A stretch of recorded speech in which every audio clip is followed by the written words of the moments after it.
Hey, ladies, this is Sheila, and I just wanted to stop by and talk about something for a minute, and it's about your resilience and making sure that you stay mentally strong during this time of supporting your loved ones while they're incarcerated. And I read something today, and it resonated with my situation prior to Kevin and I, taking the necessary steps to get the help that we need so that we could return to a healthy marriage. But it was talking about being with someone who in a relationship with someone who's toxic, and the abusive person can make you feel like you're being mentally abused over and over and over again. And that began to happen in our marriage. But prior to that, I've always been this uh, strong, bold, um, know who I am, know my worth, know my value type of person. And I wouldn't let anybody cross those boundaries. But with Kevin, I kind of dropped my guard.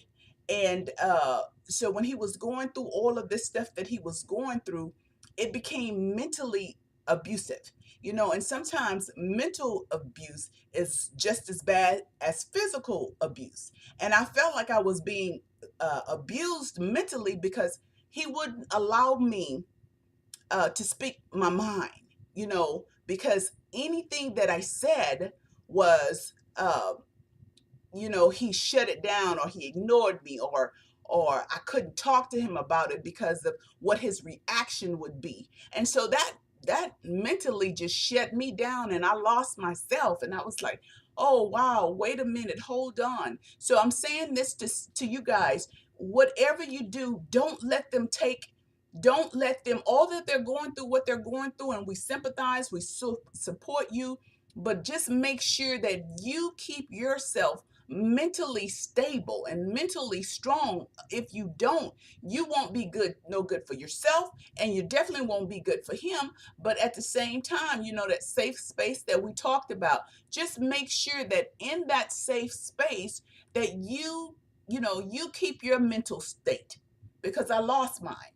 And when it got to the point that I had to say, hey, cut, cut, we can't do this. And because I was at that point where I was going back to this person that I was years ago, many many years ago, when I had low self-esteem and I wasn't confident and I wasn't bold or whatever. And I just felt myself going back into that little hole.